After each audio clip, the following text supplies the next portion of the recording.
2019 كما نشاهد على المباشر. إذن مركز سيدي موسى والصحافة إذن تستعد لملاقاة بالماضي في ثاني مقابلة بين بالماضي ووسائل الإعلام في ثاني مواجهة لهذا المدرب على رأس المنتخب الوطني الأول لكرة القدم.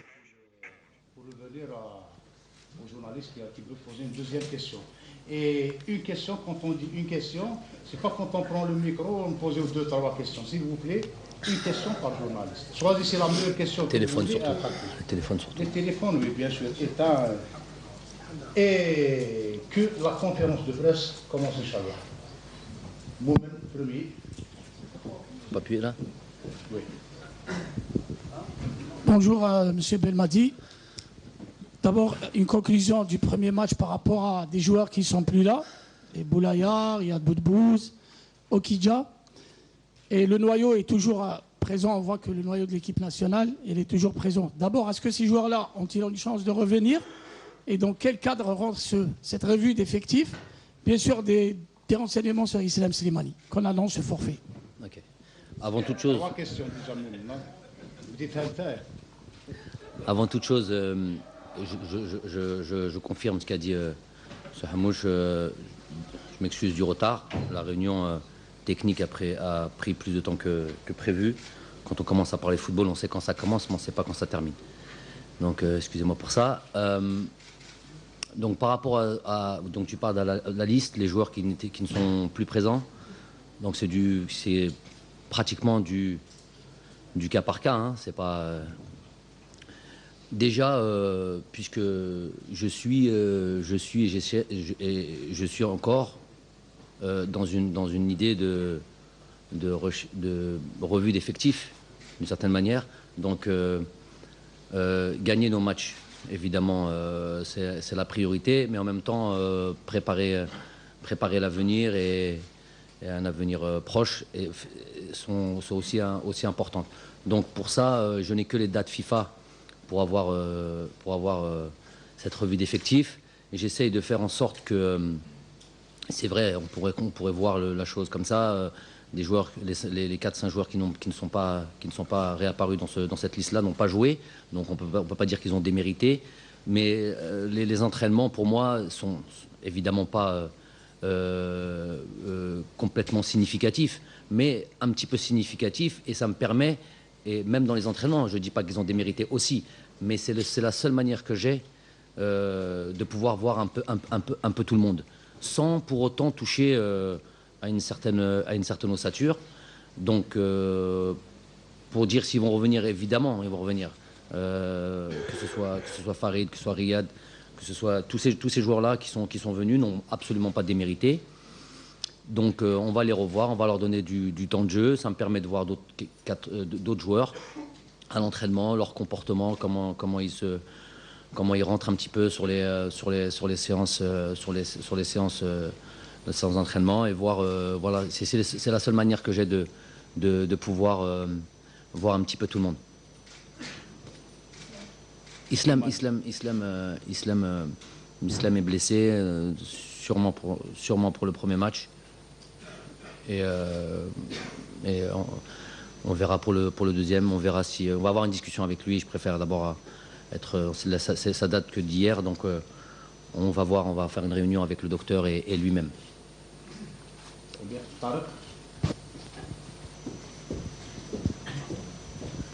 Il y a Oussama Darfelou qui est venu en renfort. Bonjour tout le monde, bonjour coach. Ma question c'est, lors du dernier match, on a remarqué que vous avez choisi un style de jeu qui est le 4-1-4-1, peut-être le 4-3-3. Quelles sont les remarques que vous avez faites sur ce style de jeu? Est-ce qu'il y aura des développements ou un changement, notamment prochainement, et notamment dans cette double confrontation, un changement beaucoup plus dans la philosophie du jeu? Bonne question. Déjà, l'idée, vous l'avez remarqué, c'est vrai qu'on est parti avec un 4-2-3-1.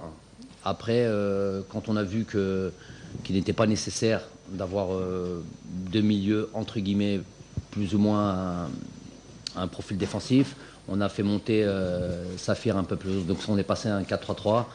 Surtout qu'on voulait, il était difficile de trouver Yacine Brahimi dans les intervalles, dans la partie adverse. Donc on a rajouté, on n'avait pas besoin d'avoir 2 animateurs ou deux relanceurs en plus des défenseurs centraux.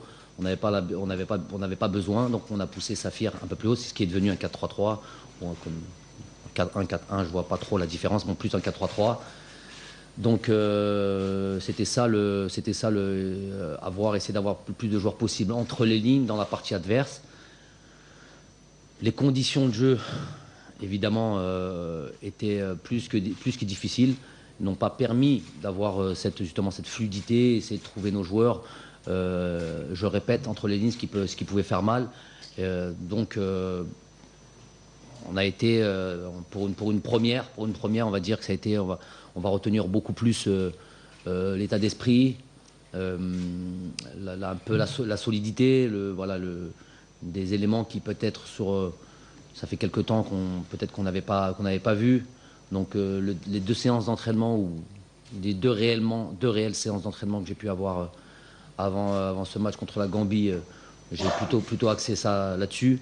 Je savais que j'allais avoir aussi un terrain difficile. À ce point-là, un petit peu surpris. À ce point-là, c'était vraiment très difficile. C'était pour moi quasiment injouable, si ce n'est que pour le style de jeu d'une équipe qui veut jouer directement, un peu comme l'a fait la Gambie. Maintenant, deuxième question, c'est pour le prochain match. Oh, je peux pas vous dire ça. On va attendre le match pour ça. L'idée, c'est évidemment d'imposer notre football, en tout cas dans le football que l'on veut pratiquer. Et tout, évidemment, vous savez très bien, tout ne peut pas être parfait. Ma première séance d'entraînement collective avec plus ou moins l'ensemble du groupe va être aujourd'hui. J'en aurai une aujourd'hui. Il y a des joueurs qui ont joué dimanche. Donc on est mardi, on est à 48 heures de leur match, plus le voyage, donc c'est un petit peu délicat. Et on va dire la vraie séance va être demain. Après, on est jeudi, on est déjà la veille du match. Donc elle est là ma difficulté. Ma difficulté et le peu de temps que l'on a pour pouvoir mettre en place un jeu. Le jeu que l'on veut que l'on veut appliquer. Ça va prendre du temps. Ça, il faut quand même le savoir. Ça va prendre du temps pour pratiquer, entre guillemets, comme la manière dont je vois le football. Maintenant, les joueurs vont m'aider avec toute leur concentration, leur implication. Ils ont l'envie à chaque fois qu'ils viennent ici. Ça fait la deuxième regroupement. Je me rends compte assez facilement déjà de la joie qu'ils ont d'être là, vraiment la joie qu'ils ont d'être là, ça c'est important, et l'envie de jouer en Algérie et notamment à Chaker.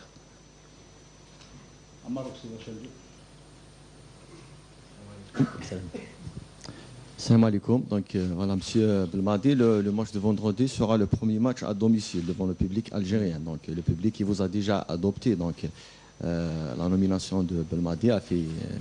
Donc le public algérien, il a déjà accepté votre nomination. Donc au-delà du résultat technique attendu dans ce match, est-ce que votre objectif dans ce match est celui de la conquête du public de Blida et de faire peut-être une conciliation entre le public et l'équipe nationale? Entre le public et l'équipe nationale, ouais, ça c'est l'idée.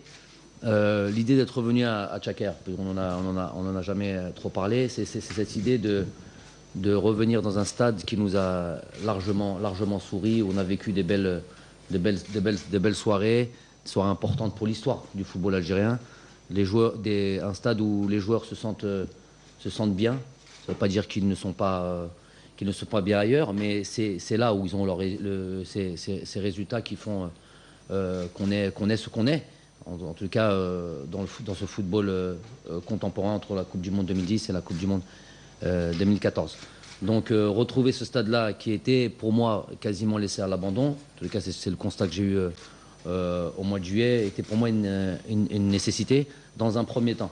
Ensuite on aura l'occasion d'aller au 5 juillet. Moi j'ai vécu en tant que joueur vraiment de belles rencontres là-bas avec un bon public. Aller au 5 juillet dans une enceinte comme celle-là, pareillement historique, qui peut avec la capacité que cette enceinte a, et imaginez remplir un stade comme celui-là, 80, 90 000, je ne sais plus, avec une belle ambiance et un spectacle sur le terrain, surtout ça, un spectacle sur le terrain, du beau football et football attrayant. Voilà l'objectif. Maintenant, on va y aller, comme on dit, piano piano, étape par étape. On va redémarrer comme un boxeur qui redémarre aux bases. On va revenir à chaque ère. On va grandir doucement avec j'espère, un public qui va venir aussi nombreux dans ce stade-là.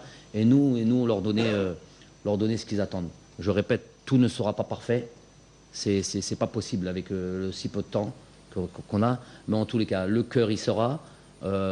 J'espère le plus vite possible donner un football qui nous correspond et le plus important, la victoire. C'est ça. C'est GLFM, Radio Algérienne. C'est une double confrontation décisive qui attend les Verts. Ne craignez-vous pas une pression négative sur le groupe, surtout que cette double confrontation, elle va un peu dessiner qui va se qualifier dans ce groupe? Ouais, c'est vrai que c'est une double confrontation, je ne dis pas décisive, mais je dis très importante. Moi, j'ai la seule pression que j'ai, et que je suis là pour la transmettre à mes joueurs, la seule pression que j'ai, c'est la pression du travail. Quand le travail est bien fait, quand le travail est bien élaboré, je rentre sur le terrain avec la conviction que je vais gagner. Et donc, c'est la seule, elle est là ma pression. Mais sinon, pression de l'adversaire ou du truc, non, j'ai aucune pression. Les joueurs n'ont aucune pression. La seule chose qu'on en a, c'est de la détermination. Voilà. Être sûr qu'on sera le mieux armé possible, avoir cette volonté de absolument gagner et ne pas penser à autre chose qu'une victoire. Ben Dali.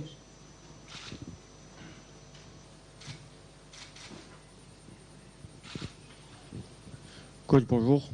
Mais maintenant que vous avez eu l'occasion de voir votre équipe lors du premier match face à la Gambie, s'il y avait une chose à retenir d'un point négatif que vous n'aimeriez pas revoir lors de cette double confrontation, quelle serait-elle?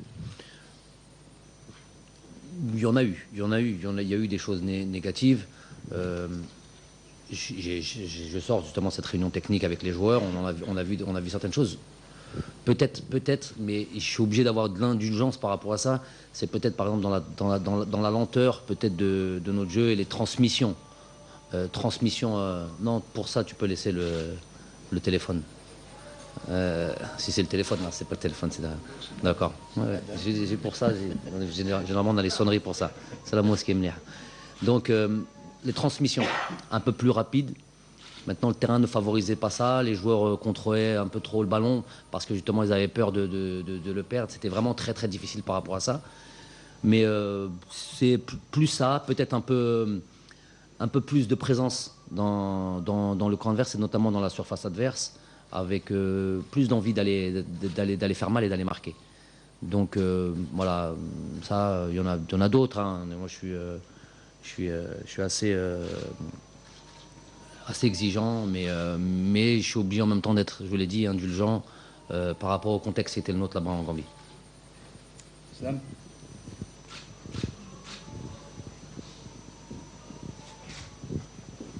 Salam alaikum, Islam Boukri à Nahar TV. Bonjour coach. Coach, la question concernant le joueur local. Coach, qu'est-ce qu'il manque pour être présent prochainement dans la liste de Belmadé? La deuxième question, c'est pour... Qu'est-ce qui manque pour être présent prochainement dans la liste de Belmadé? Qui? Le joueur local. Lequel? Le joueur local. Lequel? N'importe joueur local mais pas n'importe lequel. Dans le championnat. On met pas n'importe lequel. Qui joue dans le championnat? Donne-nous un joueur. Et à la place de qui? Ça devient plus difficile. La deuxième question concernant le derby algérois, votre évaluation sur ce derby. Merci coach. Pour la première question, Je vous en ai posé une, vous êtes difficile à répondre. Je vous donne ce scoop-là, je sais pas si vous saviez ça. On va avoir un stage au mois de décembre. On va avoir une confrontation contre le Qatar le 27 décembre à Doha, juste avant que le Qatar s'envole pour sa Coupe d'Asie au mois de janvier. Donc je suis en train de travailler pour avoir un match le 24 aussi, peut-être contre la Chine. On attend une réponse de M. Lippi pour avoir deux confrontations. Ça sera l'occasion pour moi d'avoir encore une vraie occasion d'avoir la possibilité d'avoir une revue d'effectifs.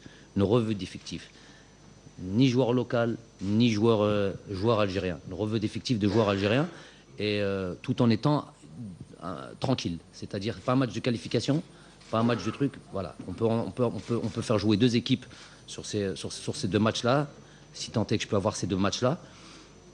Et voilà le programme et le plan que j'avais, en vous disant que moi, j'ai fait un constat sur le niveau du championnat, et je vous ai dit ce que j'en pensais, mais je sais, en même temps je vous ai dit, mais vous avez retenu que ce que j'avais dit sur le niveau du championnat, dont vous partagez la plupart d'entre vous le même constat, mais quand il s'agit de moi, non, ça devient différent à ce moment-là. Mais je vous ai dit aussi que le joueur algérien, où qu'il soit, on connaît ses qualités. On connaît ses qualités. Maintenant, le joueur, malheureusement, parfois, il est dépendant. Hein,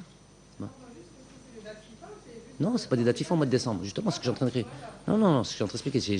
Je suis en train d'expliquer que je vous ai dit, le cheminement, il est là. On vous a fait un constat, sur mon constat en tous les cas, sur ce qui était ce que je voyais comme. Il y a des gens qui se sont fâchés pour ça. Alors que c'est une vérité que beaucoup partagent. Le niveau du championnat. J'ai dit, mais moi, je ne dis pas juste le niveau du championnat et je ne fais rien. Niveau du championnat, qu'est-ce que je peux faire? Donc déjà, le minimum que je peux faire, c'est être à la page et pour avoir dit que le niveau du championnat était assez faible, c'est pour l'avoir suivi. Et pas depuis que j'ai ma prise de fonction. Depuis belle lurette, je sais ce qui se passe ici, moi. Donc ça, c'est un. Deux, qu'est-ce que je pouvais faire? C'est au moins aller voir les matchs. Donc je vais aller voir les matchs. Trois, qu'est-ce que je peux faire d'autre? C'est donner la possibilité à ces joueurs-là de qualité, et je sais qu'il y en a, de qualité, de venir se frotter au niveau international, de venir travailler avec nous, voir, comme je suis en train de faire avec la question de Moumen, faire comme ça 400 joueurs qui viennent, 400 joueurs qui partent, une revue d'effectifs, jusqu'à un certain moment où j'arrêterai plus ou moins un groupe. Mais jusque-là, j'essaie de trouver le bon groupe. Mais le bon groupe, en même temps, je joue à des matchs de qualification. Donc je ne peux pas me permettre de ramener tout le monde comme vous m'avez dit, un joueur. Non, je n'avais pas un joueur. Je ramène le joueur qui mérite de jouer en équipe nationale et de représenter le pays. Pour cela, on va faire ce stage-là au mois de décembre. On va voir une large revue d'effectifs et voilà, voir ce qu'il en est. Et on va voir ce qu'il en ressort de ça. Voilà ce que je peux faire. C'est bon. L'Usma Mouloudia, je voulais savoir. Usma Mouloudia, match nul. Match nul. Match nul. Non. Le match n'était pas à la hauteur, d'un point de vue technique, le match n'était pas à la hauteur des attentes, je pense, de Chab, je pense des supporters, je pense de tout le monde. Okay, des fois, il y a des bons matchs nuls, et des fois, il y a des matchs nuls. Asma l'a dit nul. Asma l'a dit. Donc plus ou moins, voilà, pas nos attentes. On espérait un peu mieux. Asma. Oui, bonjour. Il y a Islam Slimani qui est forfait. Il y a Bardad Bounjah, mais vous connaissez bien le Qatar pour y avoir vécu dans le temps. Il est au cœur d'une grosse polémique là-bas, en fait. Dans quel état d'esprit il est, tout simplement, psychologiquement, parce que ça parle, hein, ça n'arrête pas de parler. Bon, c'est vrai que Bardad a une chose essentielle que j'apprécie énormément. C'est l'envie, et j'ai joué contre lui, c'était vraiment le poison à surveiller. Vraiment, il mobilisait quasiment toute mon attention. Généralement, dans une équipe, même s'il y a un joueur de qualité, je vois plus l'aspect collectif et tout ça, en donnant 2-3 informations sur un joueur qui est peut-être un joueur clé. Mais lui, c'est vraiment lui qui monopolisait. Vraiment, je craignais ce joueur-là quand à chaque fois qu'on jouait contre El Sad. C'est un joueur on connaît ses qualités de buteur, on connaît sa qualité technique, qualité de déplacement. On a encore vu sur le dernier but, le but qu'il a marqué contre Celias lors de ce match-là, avant-hier. Mais c'est avant tout aussi, c'est un gros gagneur et qui a une soif et une envie de réussir et de gagner à chaque match. Des fois, ça déborde. Je suis le mieux placé pour le savoir. Et nous, voilà, avec notre sang chaud, des fois on maîtrise, des fois on maîtrise pas. Cette année, El Sad ont l'objectif de tout gagner. Ils ont perdu leur première confrontation demi-finale de Champions League, là, il y a une petite semaine, à domicile. Donc déjà, première frustration, alors que c'est l'objectif du club. Ils font match nul dans notre championnat quand mon ex-équipe de Hill a gagné. Généralement, ils font le break à ce moment-là de Hill. Donc lui, il dit, attends, on perd en Champions League, on perd en championnat, peut-être qu'il y a le titre qui va encore partir. Voilà, c'est grosse frustration qu'il a. Parce que c'est un gagneur et parce qu'il a envie de gagner. Donc ça, c'est positif. Maintenant, le côté, maintenant, voilà, là où je veux pouvoir l'accompagner, c'est gérer ça, gérer ses émotions. Parce qu'après, ça devient un truc qui est positif à la base, cette volonté de gagner à chaque fois, devient contre-productif pour lui et pour l'équipe. Pour revenir à sa situation, à ce qui nous concerne, à savoir l'équipe nationale d'Algérie, il vient avec toujours énormément de volonté et c'est pour lui une grosse bouffée d'oxygène que d'être là. S'il avait été à Doha, ça aurait été autre chose. Aujourd'hui, il est en Algérie, il est loin du tumulte et il se prépare pour un match contre le Bénin. Et moi, en tout cas, je ne prendrai pas ces considérations plus ou moins psychologiques pour décider s'il va jouer ou pas. Moi, ce que je vois en lui, c'est qu'il a vraiment envie de briller dans cette équipe nationale d'Algérie. Il a été à chaque fois performant à chaque fois qu'on a fait appel à lui. Donc voilà, lui il a vraiment envie de marquer son territoire et de marquer son passage dans l'équipe nationale d'Algérie. Il a comme pour terminer, il ressent comme un côté je suis en retard, il faut absolument que je marque les esprits, que je marque des buts et donc voilà. Donc pour moi c'est une qualité.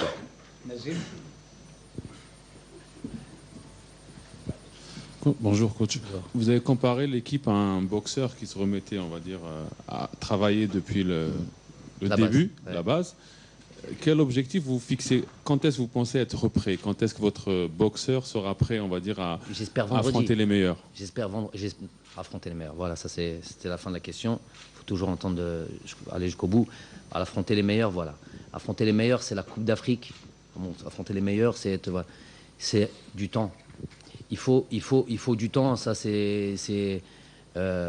moi, je veux que vendredi, les supporters de Tchaker ou tous les supporters algériens soient fiers, soient heureux et commentent le lendemain dans les cafés ce match et dire que voilà, on est heureux de notre équipe, on est content, ça nous donne espoir et tout ça. C'est le but. Ça, c'est le but. Donc mais j'ai une séance aujourd'hui, j'ai une séance demain, une demi-séance aujourd'hui, parce qu'il y a un demi-effectif qui peut s'entraîner, une séance demain. Ça, c'est la réalité. Voilà, ma réalité, elle est là. Donc, gagner le plus de temps possible sur, déjà, aller à trouver le bon groupe de joueurs, ne pas se tromper. C'est déjà une première étape, la bonne liste. Faire en sorte de mettre le meilleur 11, le plus performant. Ça aussi, il ne faut pas se tromper. De faire en sorte d'avoir le meilleur système de jeu. Il ne faut pas se tromper aussi. Ensuite, une identité de jeu, elle s'acquiert comment? Allez, je suis à combien? 4-5 séances d'entraînement entre le premier stage et le deuxième stage? Non, ça serait mentir à tout le monde et j'insulterais tous les connaisseurs du football de dire que moi j'ai une baguette magique et je vais faire ça. Moi, en 4-5 séances d'entraînement, on est capable après d'affronter les meilleurs quand on revient de loin, d'assez loin, on va dire. Donc, un petit peu de temps pour aller affronter les meilleurs, mais en même temps, je bagarre. Et par rapport à tout ce que je viens de vous dire, je bagarre pour être prêt le plus tôt possible. Par rapport au planning, vous connaissez les dates FIFA, vous connaissez les différentes séances. C'est quoi Je veux arriver en Coupe d'Afrique. Je veux arriver en Coupe d'Afrique en avoir de grosses certitudes. Donc Je dis bien qu'il faut se qualifier en Coupe d'Afrique. C'est l'objectif. Après, ça, il faut que j'arrive en Coupe d'Afrique en étant, où je puisse venir vers vous et vous dire, sincèrement, on est prêt. Donc c'est ça l'idée pour aller gagner la Coupe d'Afrique. Voilà.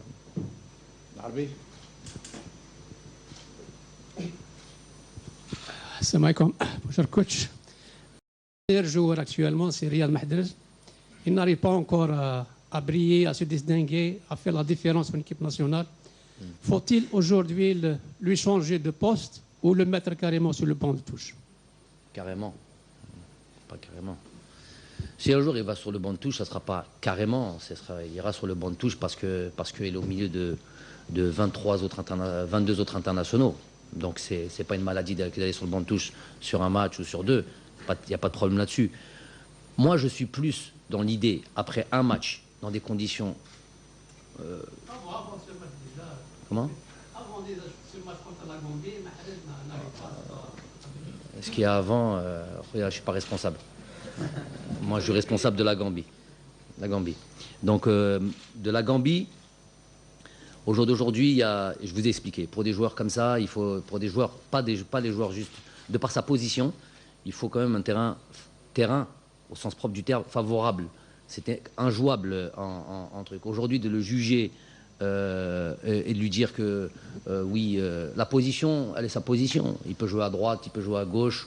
Il préfère jouer à droite. On ne parle pas de position. J'ai bon espoir, moi, pour Riyad Mahrez. Moi, mon idée, c'est que les bons joueurs...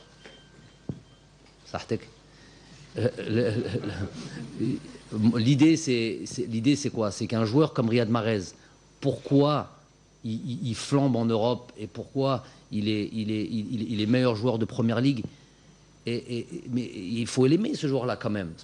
Le gars, c'est le seul Algérien de toute l'histoire du football algérien qui a été... Alors, il faut l'aimer. Parce que de la manière dont vous faites à le pointer du doigt comme ça, moi, je ne vais pas le laisser. Je comprends ce que vous êtes en train de dire.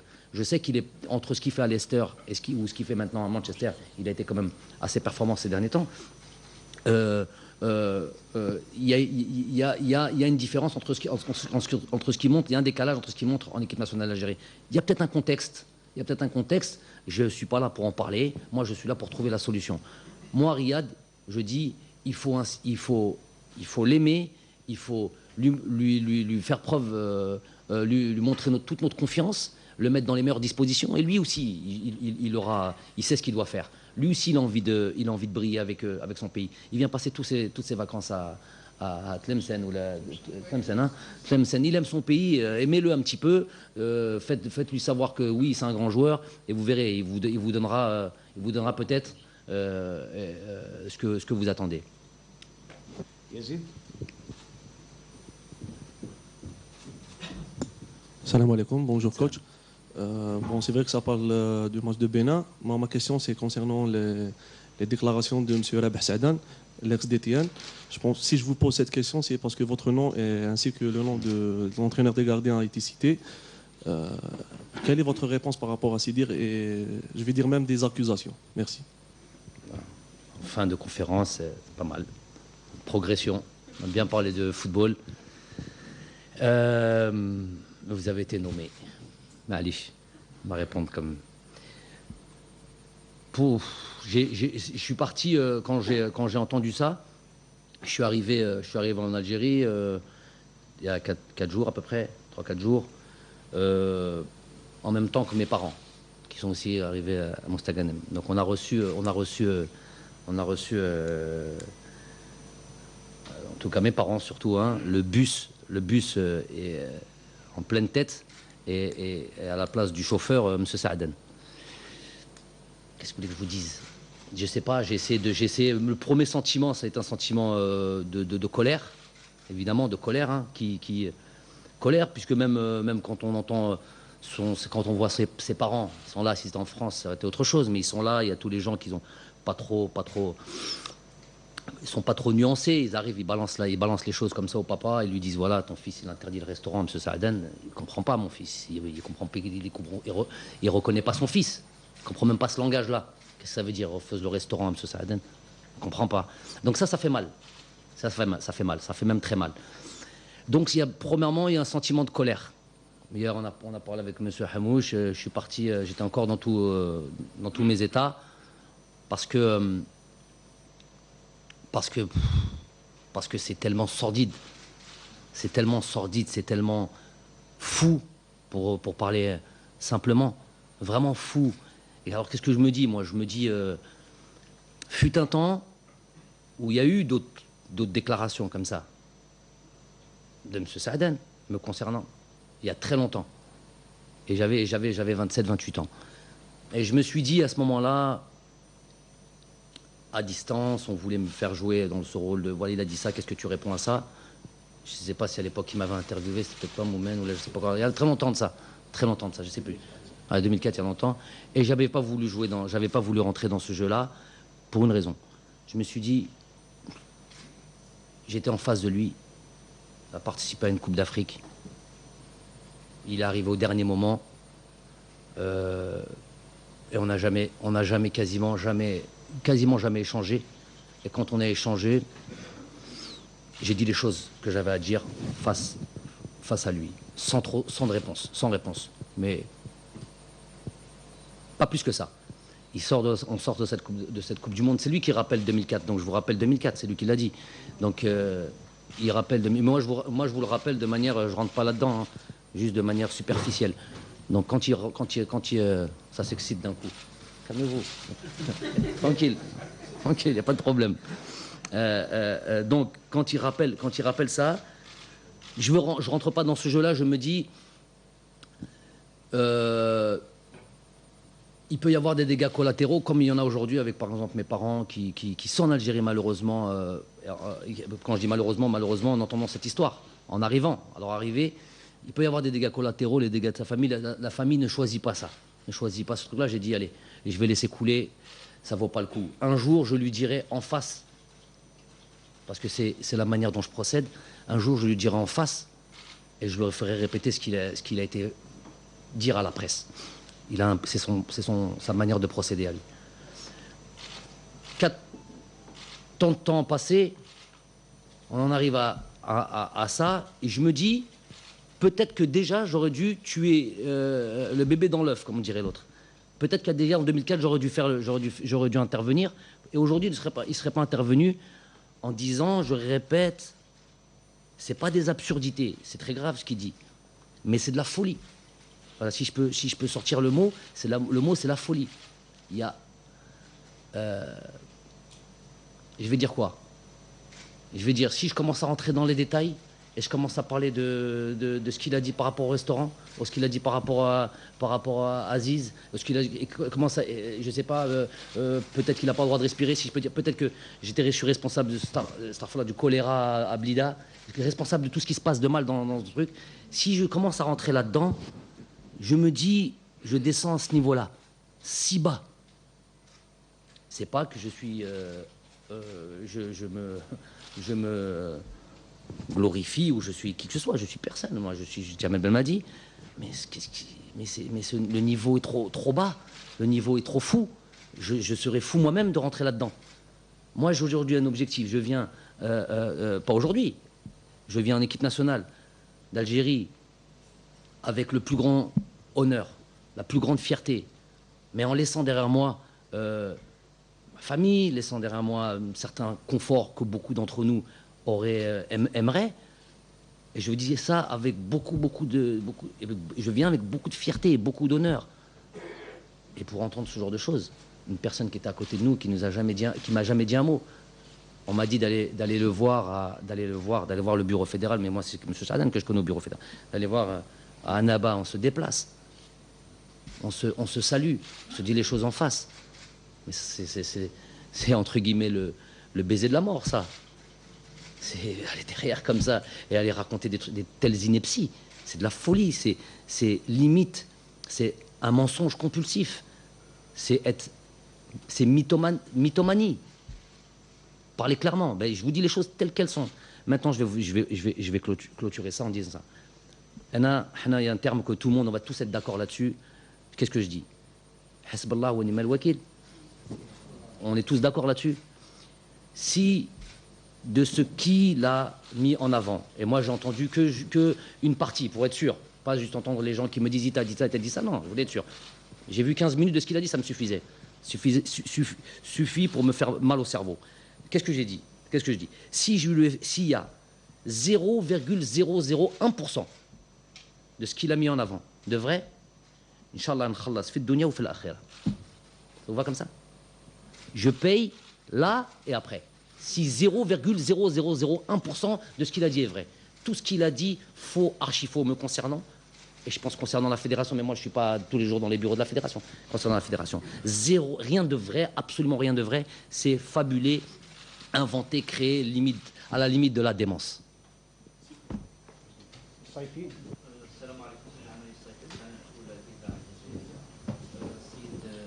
جمال بالماضي ممكن نعود الى المباراه ضد البنين يعني كيفاش تتوقع هذه خاصه وانا هو شريككم يعني شريك المنتخب الوطني في الصداره وراح تكون مباراه بعد 5 ايام كيفاش راح تسيرهم هذه المباراتين شكرا الماتش روتور المباراه الاولى ذهاب ماتش علي اي بوي لو روتور كومون فويي لو ماتش دي كوليدر لو بنين la confrontation. Donc on a évidemment, ça c'est important aussi de le dire,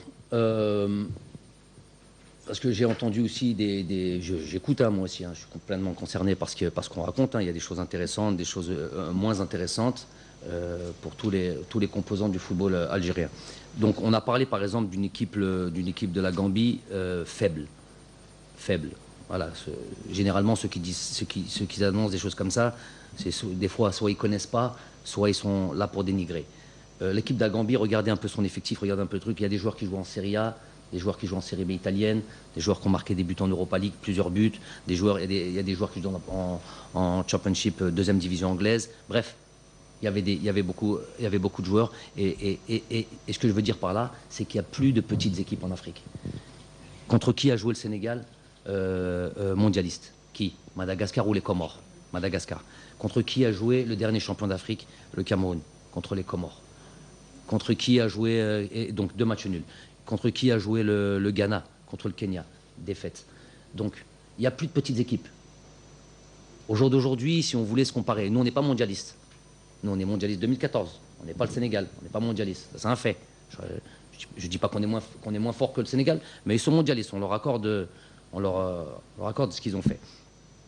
Donc, il ne faut plus partir. Il n'y a plus de petites équipes en Afrique. Je ne sais pas pourquoi. Il y a beaucoup de joueurs qui s'exportent. On pourrait l'expliquer. Beaucoup de joueurs qui s'exportent. Les Béninois, si vous regardez leur liste, beaucoup de joueurs jouent dans des deuxièmes divisions françaises, des trucs. Donc, il y a l'attaquant qui joue à Huddersfield, première ligue anglaise, titulaire. Donc, il n'y a plus de petites équipes. Si nous, on va avec cette idée de jouer contre une équipe, et parce qu'on est l'Algérie, dernier mondialiste, ben, c'est déjà on a pris le truc par le mauvais bout. Donc beaucoup de concentration à avoir, prendre au sérieux toutes les équipes que l'on joue. Je vous ai sorti le Madagascar, les Comores. Personne ici peut nous sortir un joueur du Madagascar ou des Comores. Personne, je pense. Hein? Si? Vous pouvez? C'est vrai. Personne. Madagascar, Comores, c'est un petit peu difficile, hein. On respecte les pays, mais avec les résultats comment? Pour les vacances. Voilà, on va à Madagascar. Dans la CAF, voilà, Madagascar, on connaît. Président de la CAF, ça m'élève. Donc, voilà. Le Kenya aussi. Personne ne peut dire un joueur du Kenya. Mais c'est des équipes qui sont performantes. Ça, c'est des petits exemples. Ça, c'est des signes qui nous disent faites attention. Faites attention. Les équipes, aujourd'hui, elles sont organisées. Les équipes, aujourd'hui, elles se battent. Les équipes, aujourd'hui, il y a la technologie qui a aussi un peu aidé. Les entraîneurs, les éducateurs, des systèmes tactiques. Voilà, qu'est-ce qu'on a vu? Qu'est-ce qu'on a vu de la Gambie? Un 4-5-1, peu d'espace entre les lignes, solide, vraiment, un bloc bas. Voilà, ça ils sont tous. À l'époque, on disait les Africains sont désorganisés. C'est plus désorganisé. Tout le monde est capable de mettre en place une organisation maintenant. Après, ils ont physiquement fort. Généralement chez eux des terrains qui leur va à eux et qui nous va pas à nous, Afrique du Nord. Donc voilà ce qu'on a. Donc pour revenir au Bénin, on sait que le Bénin est capable de. Ils ont 4 points comme nous. Ils ont battu la Gambie chez eux. Ils ont fait un bon match nul au Togo. Nous, maintenant, on est à domicile. Évidemment, toute autre chose qu'une victoire est un résultat négatif. Maintenant, on a les deux confrontations. On a 23 joueurs. Vous avez voulu parler un peu peut-être du turnover, c'est ça aussi, hein? Donc, 23 internationaux. Hein? Voilà, comment gérer ça? Donc, c'est du turnover dont tu parlais, je pense. Donc, il y a 23 joueurs qui sont là. C'est ça la différence entre un club et une équipe nationale. Généralement, en club, quand on a 23 joueurs, on en a 16 à peu près sur lesquels on peut vraiment compter pour garder un niveau de performance. Et on a en club, je parle. 16 et à peu près. Et les autres, c'est on descend de niveau à chaque fois qu'on fait appel à eux. C'est une réalité. Même dans les plus grands clubs. Hein. Mais en équipe nationale, on n'est pas à ce niveau-là. Équipe nationale, c'est 23 joueurs. Moi, je peux me rendre compte. Quand on fait des séances avant le match de la Gambie, quand on faisait des séances et des oppositions par exemple, et ben vraiment ça s'équilibrait. Ça s'équilibrait, il y a la qualité. Ça c'est l'avantage qu'on a. Donc je ferai ce que je veux dire par là, mais j'ai pas envie de donner aussi la possibilité à Monsieur Dussuyer de savoir un peu ce qu'on va programmer. Mais voilà, j'ai 23 internationaux de qualité et voilà, il y a des délais entre les deux matchs. Plus ou moins long. Je prends tout ça en considération et on verra quelles équipes nous affronteront, nous mettrons en place pour les deux rencontres. Ça satisfait? On vous remercie, c'est la fin de la conférence. Merci beaucoup. Vas-y. Une question. Privilégié. Pas de problème.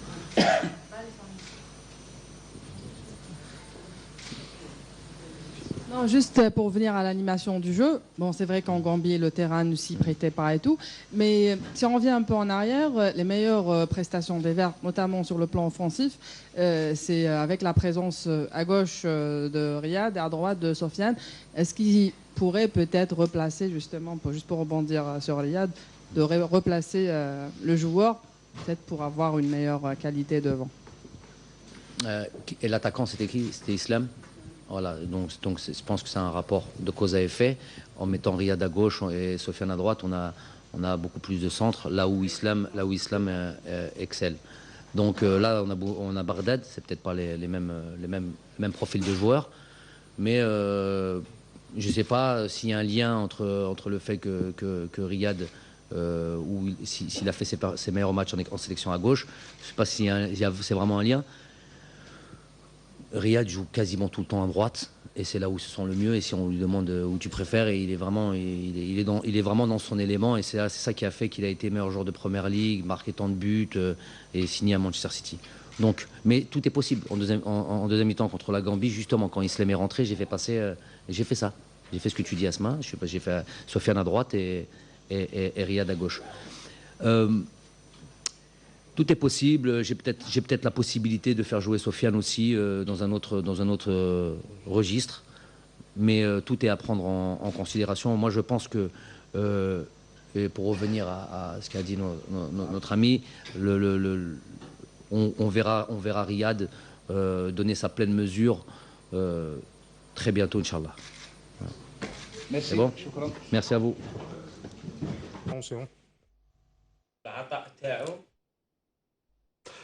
إذا مشاهدي الأفاضل، كانت هذه الندوة الصحفية للمدرب جمال بالماضي